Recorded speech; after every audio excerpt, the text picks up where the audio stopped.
जय हिंद दोस्तों। इस समय हरिद्वार में कुंभ मेला चल रहा है, लेकिन कुंभ मेला वहाँ के शाही स्नान के लिए कम और जो पूरी कोरोना की व्यवस्था फैली हुई है उसके कारण ज़्यादा चर्चा में बना हुआ है। मैंने भी कल एक वीडियो बनाया था जिसमें कि मैंने कुंभ मेले के बारे में बात करी थी और मैंने ये कहा था कि मीडिया की हिपोक्रेसी जो है यहाँ पे सामने आ गई है।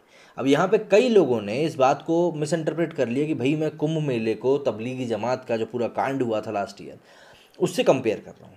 मैं वहाँ पे उससे तबलीगी जमात से बिल्कुल भी कंपेयर नहीं कर रहा था, वो कंपेयर करने लायक चीज़ है भी नहीं। मेरा वहाँ पे कहना बस ये था कि जो मीडिया उस भीड़ के ऊपर बोल रहा था कि भैया उस भीड़ ने ऐसा किया, उस भीड़ ने वैसा किया, वो मीडिया यहाँ पे क्यों आंखें बंद करके बैठा हुआ है। भाई कई लोग कह रहे हैं कि भाई ये जो है यहाँ पे कोरोना की नेगेटिव रिपोर्ट लेके जाना कंपलसरी और ऐसा। देखिए, भीड़ तो भीड़ होती है।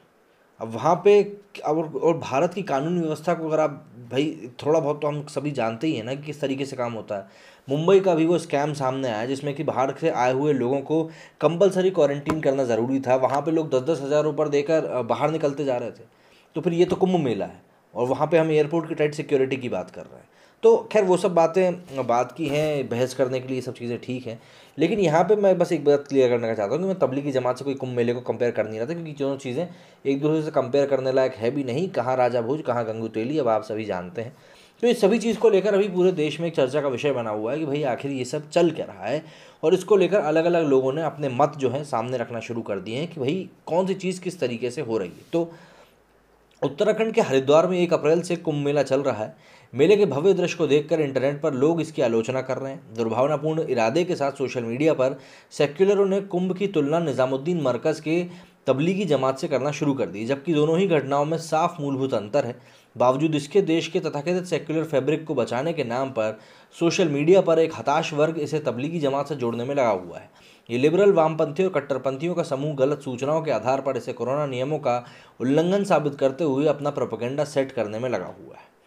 एनडीटीवी ने इसको लेकर एक खबर भी पोस्ट करी थी ट्विटर पे, जिसमें उन्होंने लिखा था, a day ahead of Shahi Snan considered to be an auspicious day to take holy dip in the Ganga.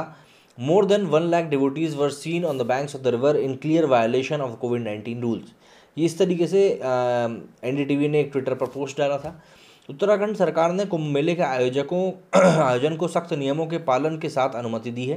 यहाँ नागरिकों की सुरक्षा के लिए बड़े ही कड़े नियम बनाए गए हैं।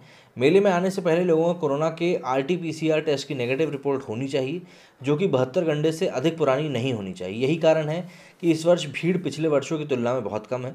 अगर ऐसा वाकई में हो रहा है, इस चीज़ का सही तरीके से फॉलो हो रहा है, तो बहुत अच्छी बात है। इसके अलावा उत्तराखंड में प्रवेश करने के सभी रास्तों पर सरकार ने कोविड-19 टेस्ट सेंटर बनाए हैं। हरिद्वार रेलवे स्टेशन पर आने वाले यात्री के पास या तो पहले से कोरोना नेगेटिव आरटी-पीसीआर रिपोर्ट होगी या फिर स्वास्थ्य विभाग द्वारा उसकी जांच कराई जाएगी।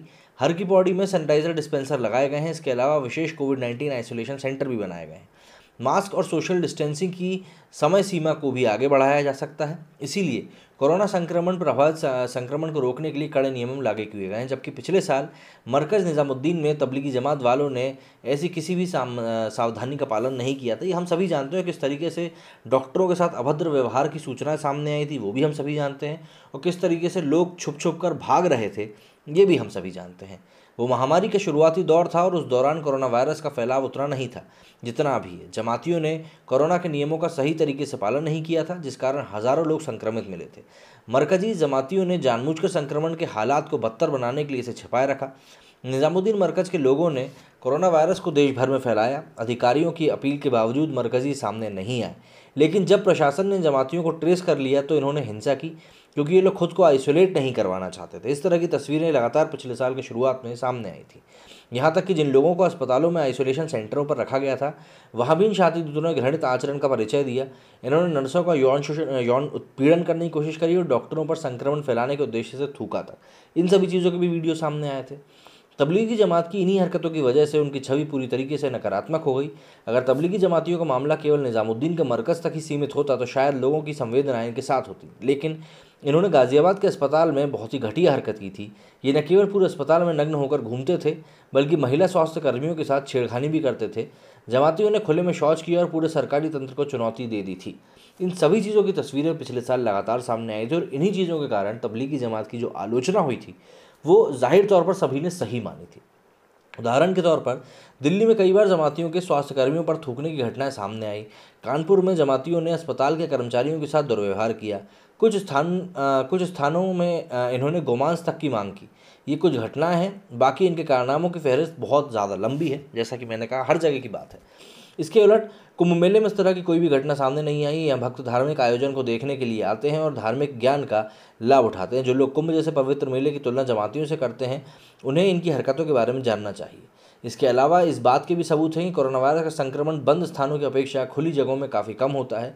ये कहने की ज़रूरत नहीं कि कुंभ मेले में भीड़ बाहर खुले आसमान के नीचे है, जबकि मरकज़ निज़ामुद्दीन में के मरकज़ी बिल्डिंग के अंदर थे और किस तरीके से वो भाषण आया था वो भी सभी ने सुना था। खांसियों को छुपाया जा रहा था और इसको फैलाने तक की बातें उस समय की जा रही थी।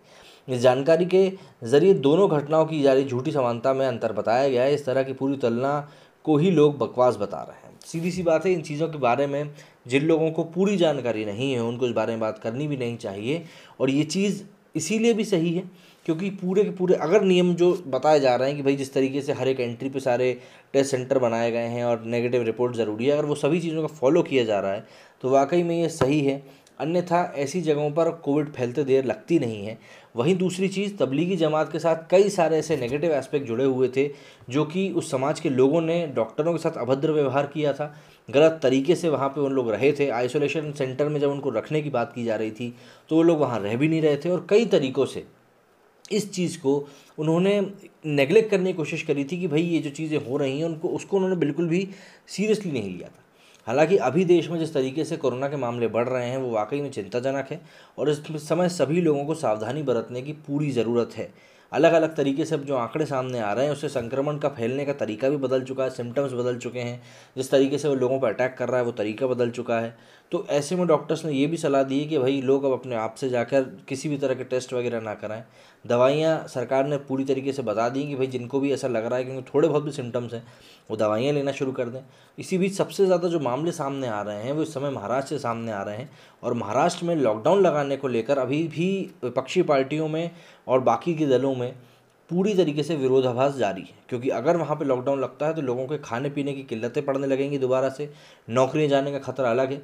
पिछले साल कहा गया है कि करीब करीब 2 करोड़ लोगों की नौकरियाँ गई हैं। तो ऐसे में देश की अर्थव्यवस्था पूरी तरीके से चरमरा गई थी। जैसे तैसे अभी थोड़े बहुत काम धंधे लाइन लेवल पर आना शुरू हुए थे, लोगों के काम थोड़े ठीक ठीक होना शुरू हुए थे और अगर दोबारा लॉकडाउन की मार पड़ती है तो वाकई में कई लोगों को दिक्कत होगी। ऐसे में दिल्ली और मुंबई से कई सारी जगहों से मज़दूरों का पलायन एक बार फिर से शुरू हो गया क्योंकि काम धंधे पूरी तरीके से ठप हो चुके हैं। कोरोना के कारण कई लोग ने काम कराने से तक मना कर दिया है। तो ऐसे में अब गरीब इंसान कहाँ जाएगा, ये सबसे बड़ा सवाल उठ के एक बार फिर से सभी के सामने खड़ा हो गया है। उत्तराखंड के जो सीएम हैं उन्होंने भी इसको लेकर एक अच्छा बयान दिया था, वो भी आप लोगों के साथ शेयर करता हूँ। उसमें उन्होंने साफ तौर पर कहा है कि भाई किस तरीके से तबलीगी जमात वाली बात को यहाँ पे कुंभ मेले से किसी भी तरीके से कंपेयर किया जाना सरासर गलत है। उत्तराखंड उन्होंने कहा है कि मुख्यमंत्री ने प्रेस कॉन्फ्रेंस में जानकारी दी है कि शाम तक 28 लाख लोग आस्था की डुबकी लगा चुके हैं, जिसमें से 35 लाख लोगों को लाख को पार करने की संभावना उन्होंने इसके साथ ही व्यक्त करी थी। इसके साथ उन्होंने कई सारे ट्वीट करते हुए भी इसके बारे में जानकारी दी और भी कई सारी बातें उन्होंने कही हैं। इसके बाद मतलब उन्होंने कहा कि सोशल मीडिया पर लिबरल, वामपंथी, कट्टरपंथियों ने कुंभ की तुलना पिछले साल के निज़ामुद्दीन मरकज़ और तबलीगी जमात से कर दी थी। इसको लेकर उन्होंने काफ़ी सारी बातें कही हैं और ये उत्तराखंड सरकार ने कुंभ मेले के आयोजन को सख्त नियमों के साथ पालन की अनुमति दी है और साथ ही साथ RT-PCR टेस्ट वगैरह और जो भी सेंटर उन्होंने बनाया उन सभी का उन्होंने अच्छे से इस्तेमाल करने की यहाँ पे एक सलाह भी दी है। उम्मीद करता हूँ जो बात मैं आप लोगों को समझाना चाहता था आप समझ गए होंगे। मेरे इस वीडियो में फिलहाल इतना ही। जय हिंद, जय भारत।